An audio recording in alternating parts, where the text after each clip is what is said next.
귀신보다 무서운 내 이놈. 시어머니의 목소리는 칼날보다 차가웠습니다. 남편을 잃은 것도 모자라 행실이 나쁜 여자라는 소문까지 뒤집어 쓴 여인. 갈 곳도 기댈 곳도 편을 들어줄 사람도 없었습니다. 그런데 단 한 사람, 8년 동안 아무도 모르게 말 한마디 없이 그녀의 곁을 지켜온 바보 머슴이 있었습니다. 과부는 어쩌다 남편을 잃고 이제 잊었을까요? 그리고 그 일을 탐한 머슴은 과연 어떻게 될까요? 야다무아의 이야기 지금 시작합니다. 사연 시작 전 구독과 좋아요 눌러주신다면 저에게 큰 힘이 됩니다. 감사합니다. 옛날 옛적 경상도 산골 깊은 곳에 자리한 어느 고을 이야기입니다. 첩첩이 쌓인 산세가 바깥 세상과 그 고을을 단단히 가로막아 놓아 한양 소식이 들려오려면 보름은 좋게 걸린다는 외진 곳이었지요. 봄이면 진달래가 산허리를 핑크빛으로 물들이고 여름이면 계곡물이 우렁차게 흘러내렸으며 가을이면 단풍이 온 산을 불태우듯 붉게 물들었습니다. 겨울이면 눈이 허리춤까지 쌓여 인가와 인가 사이를 완전히 갈라놓는 곳이었지요. 바깥 세상의 번잡한 소식과 빠른 변화가 닿기 어려운 이 산골에서 사람들은 대대로 같은 땅을 밟고 같은 하늘을 보며 살아왔습니다. 그 산골 고을 한가운데 마을에서 가장 크고 너른 기와집 한 채가 위풍당당하게 서 있었습니다. 유씨 집안의 대농이었지요. 유씨 집안은 대대로 넓은 논밭을 소유한 분홍으로 마을 사람들 대부분이 유씨 집 땅을 소작하며 살아갔습니다. 봄이 되면 유씨 집 머슴들이 가장 먼저 밭을 갈기 시작하고 가을이 되면 유씨 집 곳간에 가장 먼저 곡식이 가득 찼지요. 집 안팎으로 몸종과 머슴이 여럿이었고 마을 사람들은 유씨 마님의 눈밖에 나지 않으려 언제나 조심조심 눈치를 살폈습니다. 유씨 마님은 60에 가까운 나이임에도 기계가 꺾이지 않은 여장부로 남편 유영감이 세상을 뜬 뒤로 혼자서 이 집안을 꾸려온 여인이었습니다. 소나기에 쥔 재산이 어마어마했고 아들과 손자들이 있어 겉으로 보기엔 부러울 것 없는 집안처럼 보였습니다. 하지만 그 기와집 담벼락 안쪽에는 겉으로 드러나지 않는 서늘한 그늘이 짙게 드리워져 있었지요. 높은 담장 너머로 보이는 것만이 전부가 아니라는 사실을 이 이야기를 들으시는 분들은 이미 짐작하고 계실 것입니다. 유씨 집 담장 안에는 여러 종류의 사람들이 살았습니다. 먹고 자는 것을 해결하는 대신 뼈가 부러지도록 일하는 머슴들이 있었고 안채 마님의 심기를 살피며 종종 걸음으로 오가는 몸종들이 있었습니다. 그들은 각자의 처지 안에서 각자의 하루를 살아갔지요. 봄이면 밭을 갈고 여름이면 김을 메고 가을이면 추수하고 겨울이면 눈을 치웠습니다. 해가 뜨면 일어나 일하고 해가 지면 쓰러져 잠들었습니다. 그 반복되는 하루하루가 쌓여 세월이 되었지요. 그 유씨 집안의 담장 안에서 아무도 눈여겨보지 않는 곳에서 조용히 8년이라는 세월을 보낸 사람이 있었습니다. 그 유씨 집안에 복이라는 머슴이 있었습니다. 나이는 28이었고 키는 보통보다 한 뼘쯤 더 컸으며 어깨는 소달구지를 끌어도 될 만큼 떡 벌어져 있었습니다. 힘이 어찌나 센지 장정 셋이 들어야 할 돌절구를 보기는 혼자서 번쩍 들어 올렸고 황소가 하루 종일 갈아야 할 낫을 보기는 반나절에 해치웠지요. 마을 사람들 사이에서는 보기 덕분에 유씨 집 농사가 풍성하다는 소문이 자자할 정도였습니다. 그러나 그 단단한 몸을 부려먹으면서도 아무도 보기에게 고맙다는 말 한마디 건네지 않았습니다. 그것이 머슴의 처지이니까요. 그러나 마을 사람들이 보기를 부르는 이름은 따로 있었지요. 바보보기. 말주변이 없고 눈치가 느리고 빠르게 돌아가는 세상 물정에 어둡다는 이유였습니다. 장에 가면 엉뚱한 물건을 사오기 일쑤였고 마님에게 꾸지람을 들으면 어쩔 줄 몰라 발만 동동 굴렀으며 다른 머슴들이 제잘되며 주고받는 뒷담화에도 좀처럼 끼어들지 못했지요. 그래서 사람들은 보기가 세상 물정을 모르는 바보라고 여겼습니다. 하지만 사실 보기는 어리석은 사람이 아니었습니다. 그저 마음이 너무 순하고 여려서 세상의 복잡한 계산과 악함을 따라가지 못할 뿐이었지요. 남을 속이거나 해하는 것이 무엇인지 몸이 먼저 거부했고 거짓말을 하면 얼굴이 붉어졌습니다. 누군가 억울하게 당하는 장면을 보면 가슴이 먼저 뜨거워졌고 힘없는 짐승이 고통받는 것을 보면 잠을 이루지 못했습니다. 보기는 어릴 때 아버지를 여의고 어머니 손에 이끌려 유씨 집 머슴으로 들어온 이후로 이 집이 세상의 전부였습니다. 유씨 집 마당을 쓸고 유씨 집 밭을 갈고 유씨 집 곳간을 지키며 28패를 살아온 사람이었지요. 그리고 보기에게는 아무도 모르는 비밀이 하나 있었습니다. 꼭 8년째 간직해온 비밀이었지요. 밤에 홀로 누워 별을 셀 때도 낮에 밭을 갈며 땅을 내려다볼 때도 그 비밀은 언제나 보기의 가슴 가장 깊은 곳에 조용히 자리하고 있었습니다. 아무에게도 말하지 않았고 아무도 몰랐습니다. 보기 혼자만 알고 있는 것이었지요. 그리고 아마 죽을 때까지 혼자 간직하다가 가게 될 것이라고 보기는 생각하고 있었습니다. 8년 전 늦가을 유씨 집안에 새 며느리가 들어왔습니다. 그녀의 이름은 연하였습니다. 혼례 가마가 유씨 집 대문 앞에 멈추던 날 보기는 마당 한쪽에서 장작을 패다가 손을 멈췄습니다. 대문이 열리고 가마에서 내리는 새색시를 보는 순간 보기는 손에 쥔 도끼가 땅에 떨어지는 것도 몰랐지요. 연하는 곱게 단장한 혼례 차림으로 수줍게 고개를 숙이고 있었습니다. 비단 연두 치마 위로 살짝 드러난 흰 손이 가마 문을 잡고 조심스럽게 내딛는 버선발이 볼을 스치는 바람에 살짝 흔들리는 비녀 끝 놀이개가 그 모든 것이 늦가을 황금빛 햇살 아래 꿈처럼 빛났습니다. 그 모습이 어찌나 아름답던지 늦가을 마당에 떨어지는 낙엽도 잠시 멈춰 선 듯했습니다. 그날부터 보기의 8년이 시작되었지요. 연하는 유씨 집 맏아들 유성준의 아내로 들어왔습니다. 남편 유성준은 글 공부를 좋아하는 선비 기질의 사내였는데 몸이 약해 혼례를 올린 지 3년 만에 병으로 세상을 떠나고 말았습니다. 남편을 잃은 연하의 처지는 그 순간부터 벼랑 끝으로 내몰렸습니다. 시어머니 유씨 마님은 아들이 죽은 것을 며느리 탓으로 돌렸고 유씨 집 식구들은 연하를 사람 취급하지 않았습니다.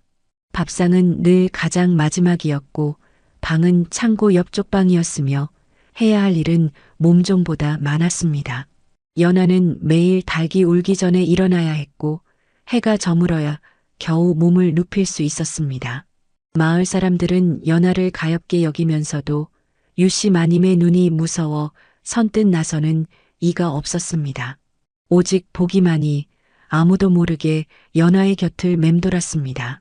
연하의 얼굴은 처음 이 집에 들어오던 날에 비해 많이 여위었습니다. 볼에서 혈색이 사라졌고 눈 밑에는 늘 그늘이 졌습니다. 고왔던 손은 거친 일을 반복하다 보니 터지고 갈라져 있었지요. 그러나 그 모든 것에도 불구하고 연하에게는 무너지지 않는 무언가가 있었습니다. 아무리 천대받아도 구부러지지 않는 등허리였지요. 유씨 마님이 아무리 모질게 굴어도 연하는 울면서 빌지 않았습니다. 그저 고개를 숙이고 묵묵히 감당했지요. 보기는 그 모습이 마음에 걸렸습니다. 저렇게 꼿꼿하게 버티다가 언젠가 부러져 버리는 것은 아닐까 하고요. 돌쇠 영감은 마을 어귀에 사는 칠순 노인으로 보기의 아버지와 젊은 시절 함께 머슴살이를 한 사이였습니다. 보기가 어릴 때부터 아버지처럼 따르던 사람이었지요. 영감은 보기의 속마음을 누구보다 잘 들여다보는 눈을 가지고 있었습니다. 그리고 유씨 집안의 오래된 비밀도 알고 있었지요. 하지만 영감 역시 오랫동안 그 비밀을 가슴속에 묻어두고 있었습니다. 때가 오지 않았다고 생각했기 때문이었지요. 겨울이 물러가고 봄이 한창 무르익을 무렵이었습니다. 유씨 집안에 낯선 손님이 들었습니다. 유씨 마님의 먼 친척 되는 집 도령으로 이름은 유준이었지요. 나이는 30 언저리였고 한양에서 글 공부를 한다는 말을 입에 달고 다니는 사내였습니다. 갓을 반듯하게 눌러쓰고 도포 자락을 날리며 들어서는 모양새는 제법 선비답게 보였지만 눈매에는 어딘가 날카롭고 음흉한 빛이 서려 있었습니다. 유주는 유씨 마님과 한참 동안 안채에서 이야기를 나누고 나왔습니다. 그날 이후로 그는 유씨 집 사랑채에 머물며 매일 글을 읽는 척했지요.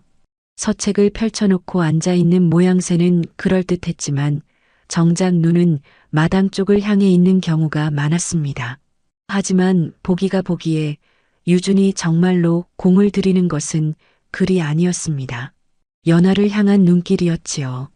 유준은 아침 저녁으로 마당을 가로질러 다니면서 연하가 있는 쪽방 쪽을 힐끔거렸습니다. 연하가 우물가에 나오면 넌지시 다가와 말을 건네려 했고 연하가 빨래를 널면 멀지 않은 곳에 서서 시선을 거두지 않았습니다. 처음엔 우연처럼 보였으나 며칠이 지나자 누가 보아도 짐짓 가까이 하려는 것이 분명했지요. 보기는 그 모습을 볼 때마다 마음이 뒤숭숭했습니다. 무거운 돌덩이 하나가 가슴팍을 눌러오는 것 같은 기분이었지요. 유준이 연하 주위를 어슬렁거릴 때마다 보기는 그의 눈빛이 몹시 신경 쓰였습니다. 그 눈빛에는 연하를 사람으로 보는 것이 아니라 물건 하나를 탐하는 것 같은 빛깔이 담겨 있었으니까요. 가슴 안에서 무언가가 조용히 술렁이고 있었습니다. 8년 동안 단 한 번도 입 밖으로 꺼낸 적 없는 마음이었습니다. 보기는 자신이 느끼는 그 감정의 이름을 알고 있었습니다. 하지만 그 이름을 가슴 안에서도 소리내어 부르지 않으려 했지요. 부르는 순간 더 커질 것 같았으니까요. 연하의 하루는 언제나 새벽에 시작되었습니다. 닭이 회를 치기도 전에 일어나 우물가로 나가는 것이 연하의 일과였지요. 유씨 집 식구들이 쓸 물을 길어다 부엌 항아리에 채워두어야 했기 때문입니다. 무거운 물동이를 이고 오가는 일을 연하는 매일 날이 채 밝기도 전에 홀로 해냈습니다. 물동이는 가득 찼을 때 연하의 상체를 짓누를 만큼 무거웠습니다. 가냘픈 연하의 목과 어깨에는 언제나 물동이가 남긴 붉은 자국이 있었지요. 보기는 그것을 알고 있었습니다.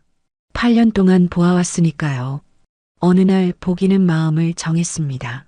연하보다 더 일찍 일어나 물을 길어다 두기로 한 것이지요. 누가 시킨 것도 아니고 누가 알아줄 것도 아닌 일이었습니다. 마님 눈에 띄면 오히려 꾸지람을 들을 수도 있는 일이었습니다. 그러나 그저 연하의 지친 어깨가 그 가냘픈 손목이 매일 새벽 무거운 물동이를 나르는 모습이 보기의 마음을 가만두지 않았던 것입니다. 그날부터 보기는 닭이 울기 한참 전에 눈을 떴습니다. 숨소리도 내지 않고 머슴방을 빠져나와 우물가로 달려가 물을 길어다 부엌 항아리에 조용히 채워두었습니다. 그러고는 아무것도 아닌 척 머슴방으로 돌아와 다시 눈을 감았지요. 연하가 새벽에 나와보면 항아리에 물이 가득 차 있었습니다. 처음엔 연하도 고개를 갸우뚱했습니다.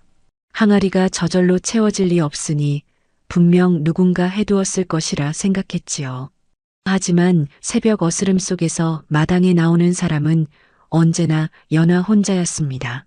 아무리 주위를 살펴보아도 발자국 하나 남기지 않은 채 사라진 그 손길이 누구의 것인지 연하는 알 수 없었습니다. 다만 가슴 한쪽이 따뜻해지는 기분을 느꼈을 뿐이지요. 이 집에서 아무도 연하를 위해 아무것도 해주지 않는다는 것을 연하는 알고 있었습니다. 그런데 이 이름 없는 손길 하나가 연하의 하루를 조금 다르게 만들었습니다. 새벽에 눈을 떴을 때 항아리에 물이 가득 차 있는 것을 보면 오늘 하루도 버텨낼 수 있을 것 같은 기분이 들었습니다. 이 넓은 세상에 자신을 아껴주는 사람이 한 명쯤은 있을지도 모른다는 작고 소중한 생각이 생겨났지요. 유주는 점점 노골적으로 연하를 쫓기 시작했습니다. 어느 날은 마당을 지나는 연하를 붙들고 말을 걸었지요. 낭자, 잠깐 좀 들어보시오. 내 한양에서 가져온 서책이 있는데 글을 가르쳐 드릴까 하오. 규중에 계신 분들도 요즘은 글을 익히는 것이 유행이라 하던데. 연하는 고개를 숙인 채 조용히 대답했습니다. 과분하신 말씀이오나 소인은 글과 거리가 먼 처지이옵니다. 허허, 그런 말씀 마시오. 마당 한쪽 평상에서 잠깐이면 충분하오. 마님도 허락하실 것이오. 연하는 거절했지만 유주는 물러서지 않았습니다. 유씨 마님이 등 뒤에서 암묵적으로 유준의 행동을 허락하고 있다는 것을 연하도 느끼고 있었기에 더욱 거절하기가 어려웠지요. 떳떳하게 싫다고 소리를 높일 수 있는 처지가 아니었습니다. 한마디 잘못 내뱉으면 당장 집에서 쫓겨날 수도 있었으니까요. 연하는 방으로 돌아와 창호지 문에 등을 기댔습니다. 눈을 감으니 유준의 그 기름진 눈빛이 떠올라 몸이 오그라드는 것 같았습니다. 이 집에서 자신을 지켜주는 사람은 아무도 없었습니다. 아무도요. 보기는 광 뒤에서 이 광경을 지켜보았습니다.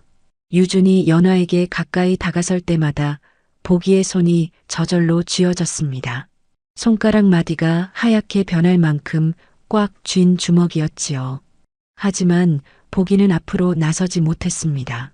자신이 무언가를 잘못 건드리면 연하에게 더 큰 불통이 떨어질 것 같아 두려웠기 때문입니다. 바보 보기가 나섰다가 일이 더 커지면 어쩌나 하는 걱정이었지요.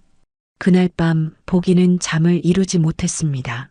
머슴방 천장을 바라보며 뒤척이다가 결국 일어나 마당 한쪽 처마 밑에 쭈그리고 앉았지요.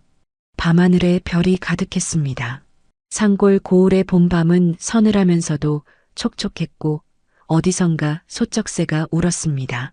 솔솔 불어오는 바람 속에 봄꽃 향기가 담겨 있었지요. 보기는 오랫동안 생각했습니다. 자신이 연하를 도울 수 있는 사람인가 하는 것이었지요. 보기는 머슴이었습니다. 신분도 낮고 글도 모르고 세상 돌아가는 이치에도 어두웠습니다. 연하는 양반집 며느리로 들어온 사람이었지요. 비록 지금은 천대받는 과부 신세이지만 연하의 출신은 보기와 달랐습니다.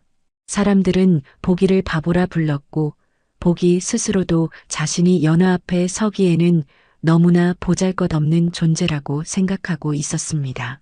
그러나 다른 생각도 밀려왔습니다. 8년 동안 단 한 번도 자신의 마음을 드러낸 적이 없었습니다. 아무도 몰랐지요. 그 8년 동안 보기가 한 일들이 있었습니다. 새벽 물을 길어다 두는 것, 연하의 쪽방 앞 눈을 치워두는 것, 마당을 쓸 때 연하의 방 쪽을 가장 먼저 쓰는 것, 장마철 연하의 방 지붕에서 빗물이 새면 아무도 모르게 새벽에 올라가 이어두는 것, 연하가 찬바람 속에서 일할 때 몰래 군부를 지펴 방을 따뜻하게 해두는 것, 그 모든 것들이 이름 없는 마음에서 비롯된 것들이었습니다. 보기는 그 마음이 부끄럽지 않았습니다. 다만 두려웠을 뿐이지요. 자신이 연하를 향한 마음을 품는 것이 감당할 수 없는 일이 되어버릴까 봐서요. 머슴이 양반집 며느리를 마음에 품는다는 것이 세상이 허락하지 않는 일이었으니까요. 보기는 그날 밤 처마 밑에 앉아 오래 생각했습니다. 소쩍새 울음소리가 한 번씩 고요함을 깼다가 다시 고요해지기를 반복했습니다. 보기는 자신이 할 수 있는 것이 무엇인가를 헤아려 보았지요. 화려한 말도 없고 들어줄 귀도 없고 내밀 손도 없었습니다. 그러나 한 가지는 있었습니다. 눈. 언제나 연하를 바라보는 눈이 있었고 연하에게 필요한 것을 먼저 알아채는 눈이 있었습니다. 그것으로 할 수 있는 일을 계속하면 된다고 보기는 스스로에게 조용히 말했습니다. 어둑한 밤이 깊어가던 무렵이었습니다. 유준이 술을 잔뜩 마신 채 비틀거리며 안채 쪽으로 향하는 것을 보기는 보았습니다. 처음엔 뒷간에 가는 것이려니 생각했지만 유준의 발걸음이 연화의 쪽방 쪽으로 향하는 것이 분명해지자 보기는 벌떡 일어섰습니다. 머슴방 문을 박차고 나갔지요. 유준이 연화의 방 앞에서 발걸음을 멈추었습니다.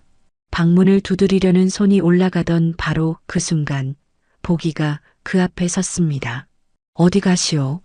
유준이 돌아보았습니다. 어둠 속에서도 그의 눈이 핏발이 서 있음을 알 수 있었지요. 뭐야, 머슴 주제에 감히 앞을 막아? 이쪽은 마님 며느리 방이요. 내가 알아서 할 일이야. 비켜. 보기는 물러서지 않았습니다. 그 큰 몸이 방문 앞을 통째로 막아서는 형국이었지요. 유준이 보기의 어깨를 밀쳤지만 돌기둥을 미는 것이나 다름없었습니다. 유준의 얼굴이 불그락푸르락 변했지요. 결국 소란이 일었고 불이 켜진 방들이 하나둘 생겨났습니다. 다음 날 아침 보기는 유씨 마님 앞에 무릎을 꿇었습니다. 유씨 마님의 목소리는 서리처럼 차가웠습니다. 내 주제를 알아야지. 내가 감히 손님 도령 앞을 막아?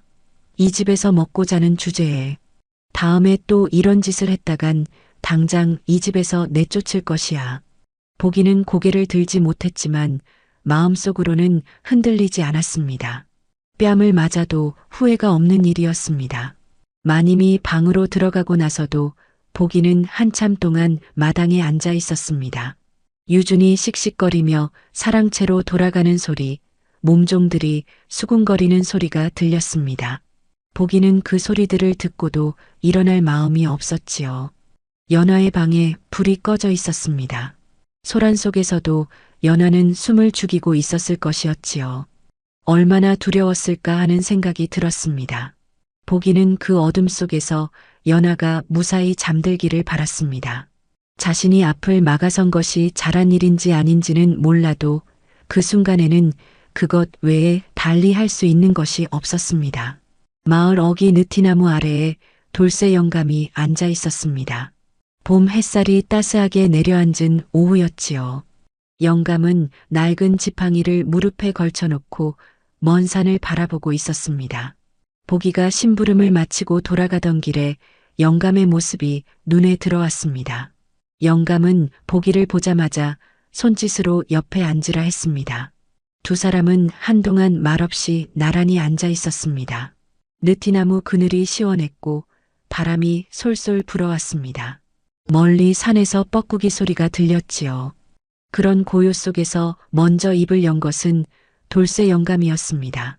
보가, 네 요즘 속이 많이 상하지? 보기는 흠칫했습니다. 어찌 아시오, 영감. 내 눈이 어디 갔겠냐? 네 그 며느라기 걱정되는 거 아이가. 보기는 아무 말도 하지 못했습니다. 그저 두 손을 무릎 위에 얹고 눈을 내리깔았지요. 돌쇠 영감이 낮게 말했습니다. 보가, 내 한 가지만 말하마. 사람이 사람을 아끼는데 신분이 따로 없다. 하늘 아래 태어난 목숨이라면 다 같은 목숨이지. 네가 바보 소리 듣는 것도 알고 네 처지가 보잘것없다는 것도 안다. 그래도 말이다. 옳은 마음은 옳은 마음이야. 그게 부끄러운 것이 아니라고. 보기는 코끝이 시큰했습니다. 하지만 영감, 내가 뭘 할 수 있겠소? 나는 바보 머슴인데. 바보가 아니라고 내가 말했잖냐. 힘이 있으면 힘으로 하고 눈이 있으면 눈으로 하면 되는 기다. 니한테는 황소같이 센 힘도 있고 남들이 못 보는 것을 보는 눈도 있어. 그것이 힘이야. 그것으로 하면 되는 기여. 보기는 영감의 얼굴을 바라보았습니다. 주름이 깊게 파인 영감의 얼굴에 따스한 봄 햇살이 내려앉아 있었습니다. 그날 이후 보기의 마음에 작은 불씨 하나가 피어올랐습니다. 두려움이 전부 사라진 것은 아니었습니다. 그러나 두려움 너머에 있는 것, 옳은 일이라는 것을 향해 한 발씩 나아갈 수 있을 것 같은 기분이 생겼습니다. 영감이 말한 것처럼 힘이 있으면 힘으로 하고 눈이 있으면 눈으로 하면 되는 것이라고요. 보기에게는 그 두 가지가 있었습니다. 황소같이 센 힘이 있었고 남들이 보지 못하는 것을 보는 눈이 있었습니다. 그것으로 할 수 있는 일이 분명히 있을 것이었지요. 초여름이 되자 연하는 틈만 나면 뒷산으로 나무를 캐러 갔습니다. 먹을 것을 마련해야 했기 때문이지요. 유 씨 집에서 연하에게 돌아오는 식사는 늘 부족했고 연하는 그 부족함을 스스로 채울 수밖에 없었습니다. 뒷산 비탈에는 취나물과 고사리가 제법 많이 돋아나는 계절이었습니다. 연하는 허리를 굽히고 나무를 캐며 그것이 그나마 위로가 되었지요. 흙 냄새와 풀 냄새가 가득한 산에 있으면 집안의 서늘한 눈총과 수군거림이 잠시라도 멀어지는 것 같았으니까요. 그날도 연하는 광주리를 들고 혼자 산으로 올라갔습니다.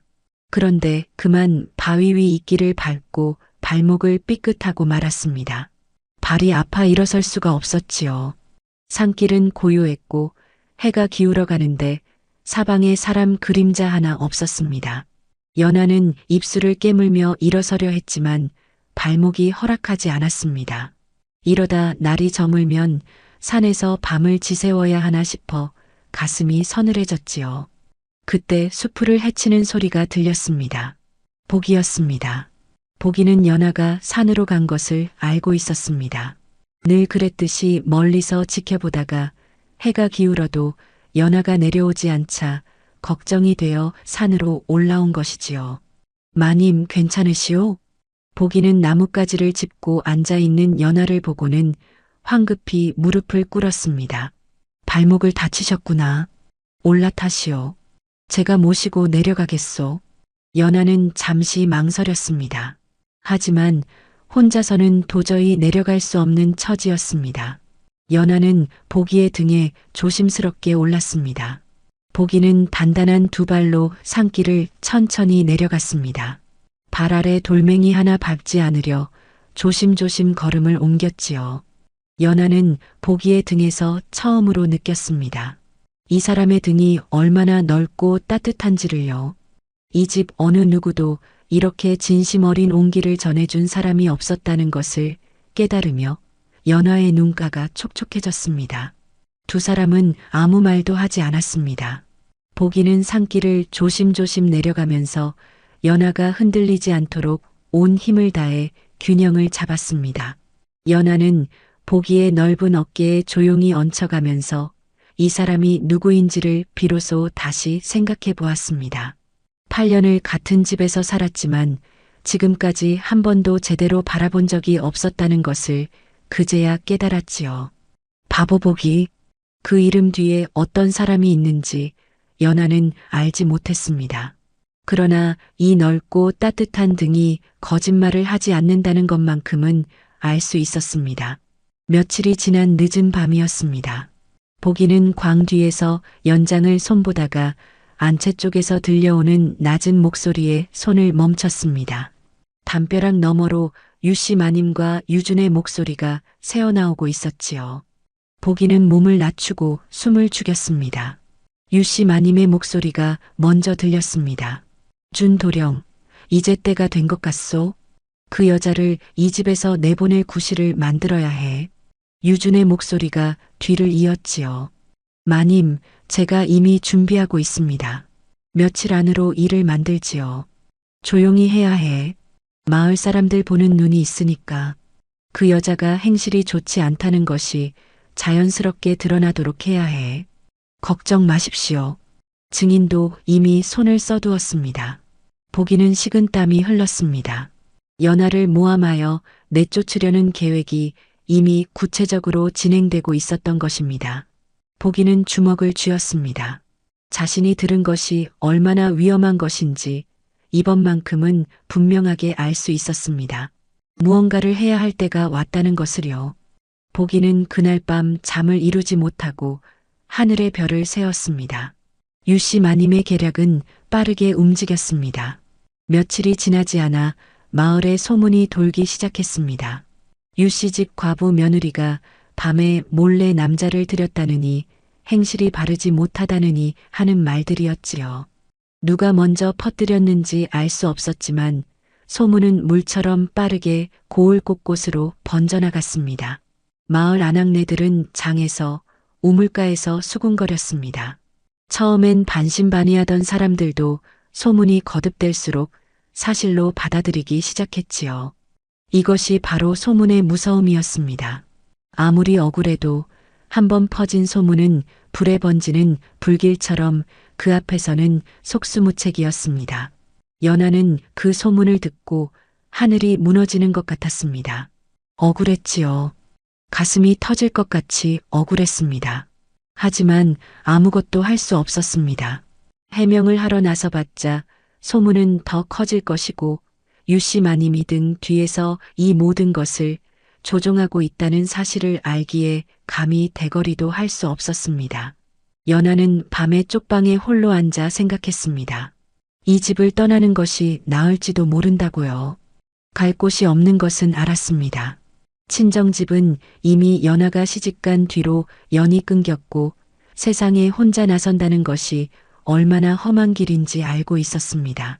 그러나 이 집에 계속 있는 것은 더 이상 버텨낼 수 없을 것 같았지요. 소문에 짓눌려 숨을 쉴 수가 없었습니다. 연하는 작은 보퉁이를 꺼내 들었습니다. 짐을 싸볼까 하다가 다시 내려놓았습니다. 그러고 다시 들었다가 또 내려놓았지요. 어디로 가야 할지 알 수 없었습니다. 어두운 방 안에서 연하는 두 무릎을 끌어안고 오랫동안 앉아 있었습니다. 창호지 틈새로 스며드는 밤바람이 차가웠습니다. 이렇게 살다가 이 집에서 죽겠구나 하는 생각이 처음으로 들었지요. 다음 날 새벽 보기는 연하의 방 앞에 섰습니다. 8년 동안 한 번도 해보지 않은 일이었습니다. 보기는 한참 망설이다가 방문을 조심스럽게 두드렸지요. 연하가 문을 열었습니다. 눈가가 부어 있었습니다. 밤새 눈물을 흘렸다는 것을 알 수 있었지요. 연하는 보기를 보고 잠시 놀란 표정을 지었습니다. 보기가 먼저 제 발로 찾아온 것은 처음이었으니까요. 보기는 말을 어떻게 시작해야 할지 몰랐습니다. 한참을 망설이다가 겨우 입을 열었지요. 마님, 소인이 드릴 말씀이 있습니다. 연하는 눈을 들어 보기를 바라보았습니다. 보기는 두 손을 꼭 쥔 채 말했습니다. 마님은 아무 잘못이 없습니다. 그 소문은 거짓입니다. 소인이 압니다. 소인이 이 집 마당 안에서 일어나는 일을 전부 보아왔으니까요. 연하는 한동안 아무 말도 하지 못했습니다. 보기가 다시 말했습니다. 마님, 제발 이 집을 떠나지 마십시오. 지금 떠나시면 저들이 이기는 겁니다. 그 말이 끝나자마자 연하의 눈에서 눈물이 흘렀습니다. 참아왔던 눈물이었지요. 3년 동안 시댁에서 천대받으며 남편을 잃고 소문에 짓눌리며 꾹꾹 눌러두었던 눈물이 한꺼번에 쏟아졌습니다. 아무도 자신의 편을 들어주지 않는다고 생각했는데 이 투박하고 말없는 머슴이 그 말을 꺼내준 것이었습니다. 보기는 그 자리에 두 손으로 얼굴을 감쌌습니다. 연하의 울음소리가 새벽 공기 속에 조용히 녹아들었습니다. 연하가 한참 울고 나서야 숨을 고르며 말했습니다. 보기야, 너는 왜 나한테 잘해주는 거야? 보기는 대답하지 못했습니다. 그 대답을 어떻게 말해야 할지 알 수 없었으니까요. 8년의 마음을 짧은 말로 담을 수가 없었습니다. 그저 이렇게 말했지요. 마님이 그러면 안 되니까요. 연하는 그 말을 들으며 오래 보기의 얼굴을 바라보았습니다. 투박하고 어눌한 말이었지만 그 말 속에 담긴 것이 얼마나 묵직하고 진실한지 연하는 느낄 수 있었습니다. 세상에 아무도 없다고 생각했는데 이 사람이 여기 있었다는 사실이 비로소 가슴속으로 스며들었습니다. 그날 저녁 보기는 돌쇠 영감을 찾아갔습니다. 느티나무 아래에 앉은 영감은 보기의 얼굴을 보자마자 무언가를 알아챈 듯 눈빛이 무거워졌습니다. 보기가 유씨 마님과 유준의 대화를 전하자 영감은 오랫동안 침묵했습니다. 바람이 느티나무 잎새를 흔들었고 어디선가 풀벌레 소리가 들렸습니다.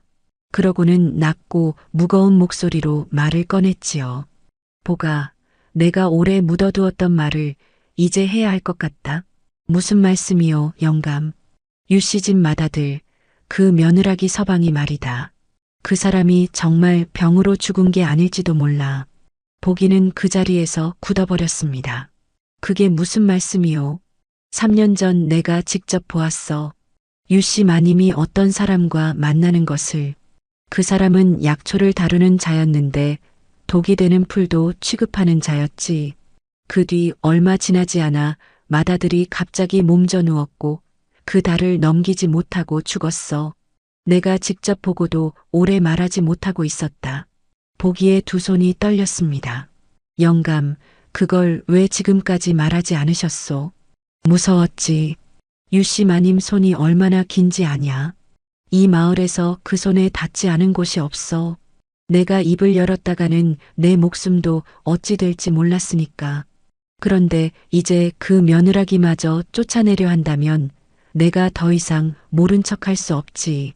보기는 하늘을 바라보았습니다. 연하의 남편 유성준이 어떤 죽음을 맞이했는지 그 진실이 이제 막 밖으로 고개를 내밀고 있었습니다. 유씨 마님이 아들의 재산을 온전히 손에 쥐기 위해 며느리가 재산을 나눠 가져가는 것을 막기 위해 그런 끔찍한 일을 꾸몄을 것이라는 생각이 보기의 가슴을 얼음처럼 차갑게 채웠습니다. 보기는 그날 밤 내내 잠을 자지 않았습니다. 두려움이 밀려왔습니다. 유씨 마님을 상대한다는 것이 어떤 의미인지 보기는 알고 있었습니다. 이 마을에서 유씨 마님에게 맞선 사람 중에 온전히 살아남은 경우를 보기는 본 적이 없었습니다. 소작당을 잃거나 마을에서 쫓겨나거나 아니면 더 심한 일을 당한 경우도 있었지요. 보기는 자신이 머슴 자리를 잃을 것을 알았습니다. 그것뿐만이 아닐 수도 있었지요. 그런데도 보기의 마음속에 두려움보다 더 크게 자라나는 것이 있었습니다. 그것은 분노였습니다. 보기가 느껴본 적 없는 종류의 분노였지요. 연하의 남편이 억울하게 죽었을지도 모른다는 것. 연하가 그 사실도 모른 채 3년 동안 홀로 고통을 견뎌왔다는 것. 그리고 이제 그 억울함마저 덮어버리려 유씨 마님이 연하를 더럽히려 한다는 것. 그 모든 것이 보기의 가슴 안에서 뜨겁게 끓어올랐습니다. 보기는 그제야 깨달았습니다. 자신이 바보라서 세상을 모른다고 생각했는데 사실은 알면서도 외면하고 있었던 것들이 있었다고요. 두려움이 눈을 가렸던 것이지요. 힘이 세도 두려움 앞에서는 무기력했습니다. 그러나 이제는 달랐습니다. 더 이상 외면할 수 없었습니다. 연하의 눈물을 보았기 때문입니다. 그 눈물이 보기의 두려움을 녹여버렸지요. 보기는 하늘을 바라보았습니다. 밤하늘에 별이 총총했습니다. 어릴 때 아버지가 말했던 것이 떠올랐지요. 사람이 죽어서 별이 된다고 했습니다. 그 별들 중 어딘가에 연하의 남편이 있을 것이라고 생각했습니다. 억울하게 세상을 떠난 그 사람이 하늘에서 내려다보고 있을 것이라고요. 보기는 별을 향해 마음속으로 말했습니다. 반드시 진실을 밝히겠다고요. 당신의 억울함도 당신의 아내의 억울함도 함께 풀어드리겠다고요. 보기는 새벽이 오기 전에 결심했습니다. 관아에 가겠다고요. 이 고을에서 30리쯤 떨어진 곳에 현청이 있었습니다. 보기는 돌쇠 영감이 보았던 것, 자신이 들었던 것, 유씨 마님과 유준의 계략을 낱낱이 고발하기로 했습니다. 돌쇠 영감도 증인이 되어주겠다고 했습니다. 노인의 눈빛이 흔들리지 않았습니다. 연하에게도 이 사실을 알렸습니다. 연하는 한참 동안 말을 잇지 못했습니다. 눈이 점점 커지더니 보기를 바라보았지요.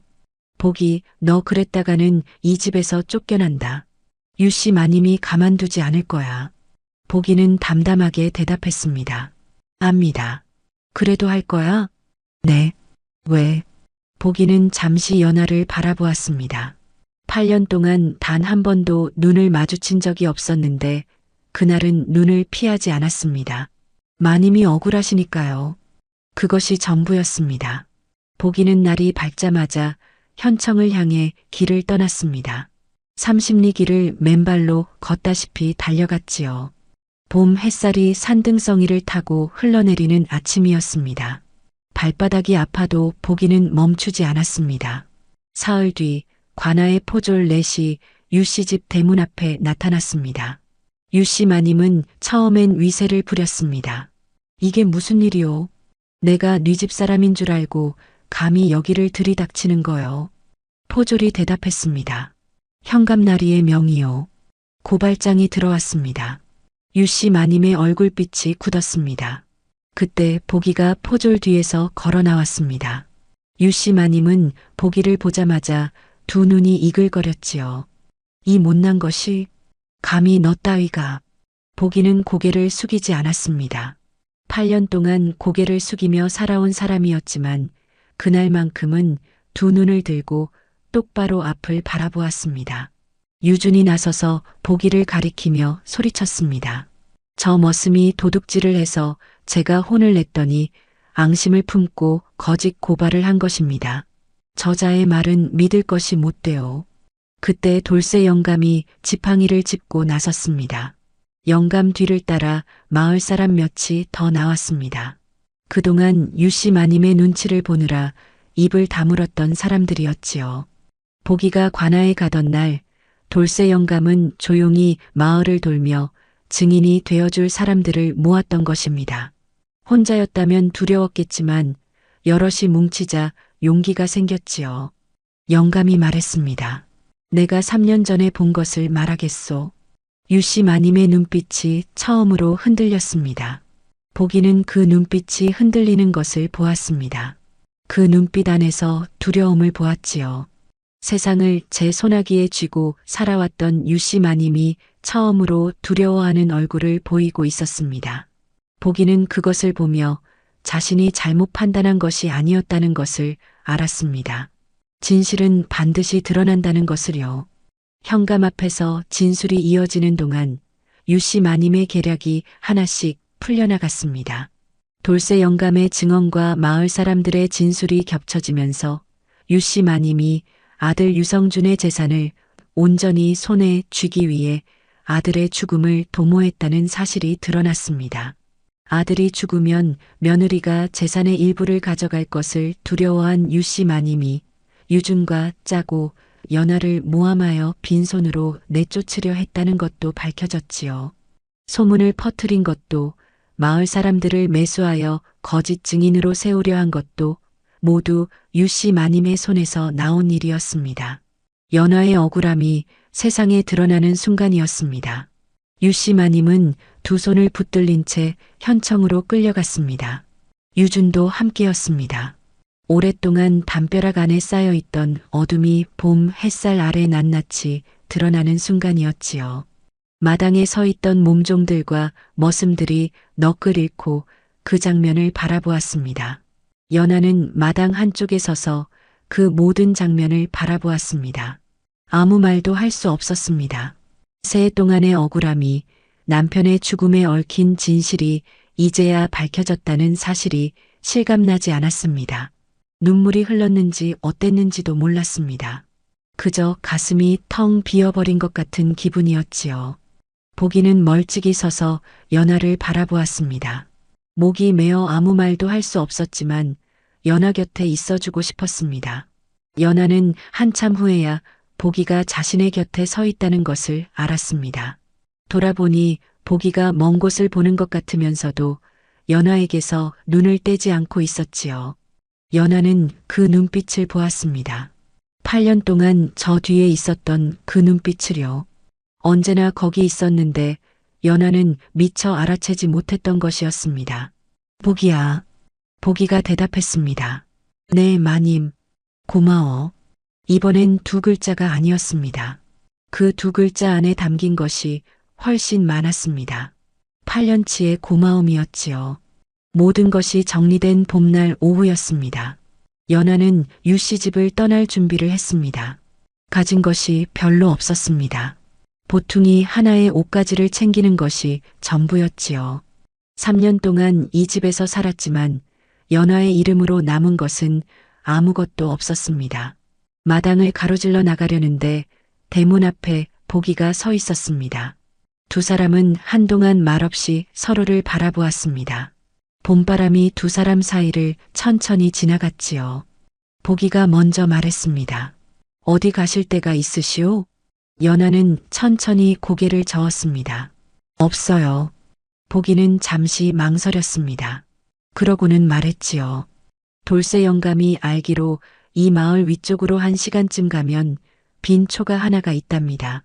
봄 나물도 캐고 가을엔 곡식도 심으면 살 수 있다고 했소. 연하가 조용히 물었습니다. 보기 너는? 보기는 대답했습니다. 저도 이 집에 더 있을 이유가 없어졌으니 나갑니다. 연하는 눈을 들어 보기를 바라보았습니다. 보기, 내가 한 가지 물어봐도 되겠어요? 말씀하시오. 물 길어다 두는 사람이 너였지요? 보기의 귀가 붉어졌습니다. 그는 아무 말도 하지 않았지만 그 붉어진 귀가 모든 것을 대답하고 있었습니다. 연하가 말했습니다. 고마워요. 오래. 2글자였습니다. 하지만 그 2글자 안에 담긴 것이 얼마나 많은지 보기는 가슴이 꽉 찼습니다. 8년 동안의 새벽들이 아무도 모르게 채워두었던 물 항아리들이 눈 덮인 마당을 쓸었던 그 새벽들이 한꺼번에 떠올랐습니다. 두 사람은 나란히 유씨집 대문을 나섰습니다.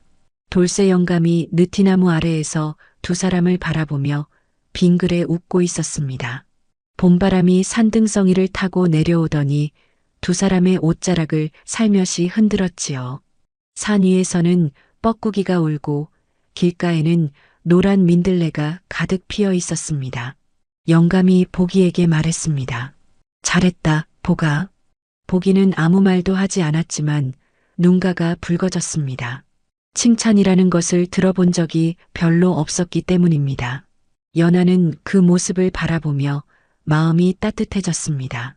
세 사람은 잠시 느티나무 그늘 아래에 함께 섰습니다. 바람이 불었고 나뭇잎이 흔들렸습니다. 새소리가 들렸고 저 멀리 산이 초록으로 물들어 있었습니다. 봄이 한창이었지요. 보기와 연하의 새 삶이 시작되는 날은 그렇게 봄 한가운데였습니다. 그 후로 보기와 연하는 마을 위쪽 산자락에서 소박하게 살아갔습니다. 봄이면 나무를 캐고 여름이면 밭에 씨를 뿌리고 가을이면 곡식을 거두었습니다. 초가는 작았지만 따뜻했고 마당은 좁았지만 고요했습니다. 돌쇠 영감이 자주 찾아와 이야기를 나누었고 마을 사람들도 처음엔 어색해하다가 차차 두 사람을 인정하게 되었습니다. 보기는 여전히 말수가 적었지만 예전처럼 스스로를 바보라 여기지는 않았습니다. 연하는 그것을 알고 있었지요. 보기가 바보가 아니라는 것을, 오히려 이 세상 어느 누구보다 진심이 가득한 사람이라는 것을요. 말없이 행하는 것이야말로 가장 진한 말이라는 것을 보기를 통해 배웠습니다. 마을 사람들은 차츰 두 사람에게 정이 들었습니다. 보기는 힘이 세었기에 마을 어른들의 무거운 짐을 대신 들어주었고 연하는 손재주가 좋아 아낙네들의 바느질을 도와주었습니다. 두 사람이 힘을 합쳐 만들어가는 작은 삶이 주변 사람들에게 조용한 온기를 전했지요. 돌쇠 영감은 그 모습을 볼 때마다 입꼬리를 올리며 말했습니다. 사람이 사람답게 사는 것이 이런 것이라고요. 연하는 이른 봄 어느 날 아침 문을 열고 마당을 바라보았습니다. 항아리에 물이 가득 차 있었지요. 연하는 웃었습니다. 보기가 또 새벽에 일어나 길어다 둔 것이었지요. 8년 동안 아무도 모르게 해왔던 것을 이제는 함께 사는 사람이 되어서도 여전히 하고 있었습니다. 달라진 것이 있다면 이제는 연하가 그것을 안다는 것이었지요. 그리고 보기도 연하가 안다는 것을 알았습니다. 말하지 않아도 두 사람 사이에 전해지는 것이 있었습니다. 그것이 세상에서 가장 따뜻한 사랑이라는 것을 연하는 알았습니다. 말로 하지 않아도 드러내지 않아도 조용히 곁에 있으면서 상대방의 짐을 하나씩 덜어주는 것. 그것이 보기가 8년 동안 해온 일이었지요. 옛말에 이런 말이 있습니다. 진심은 감추어도 드러난다고 하지요. 아무리 말없이 행한 일이라도 진심이 담겨 있으면 반드시 상대방의 가슴에 닿게 되어 있습니다. 보기는 8년이라는 긴 세월 동안 단 한 번도 자신의 마음을 말로 꺼내지 않았지만 그 마음은 매일 새벽 물 항아리 안에, 눈 덮인 마당 위에, 허물어진 지붕 위에 조용히 담겨 있었습니다. 사랑은 반드시 화려한 말로 표현되지 않아도 됩니다. 때로는 묵묵히 곁에서 지켜보는 것, 작은 것 하나를 미리 채워두는 것, 그 사람이 고통받을 때 두 발로 앞을 막아서는 것, 그 모든 것이 사랑이지요. 보기의 사랑은 봄이 오듯 왔습니다. 요란하지 않게, 소리 없이, 그러나 반드시 오는 봄처럼. 차갑고 긴 겨울이 지나면 반드시 봄이 오듯, 긴 고통과 억울함의 날들이 지나고 나면 진심은 반드시 꽃을 피웁니다. 그것을 보기와 연화의 이야기가 말해주고 있습니다. 야다무와 이야기 마칩니다. 구독과 좋아요를 눌러주시면 다음 영상을 빠르게 만나보실 수 있습니다. 어디에서 듣고 계신지 댓글로 알려주세요. 감사합니다.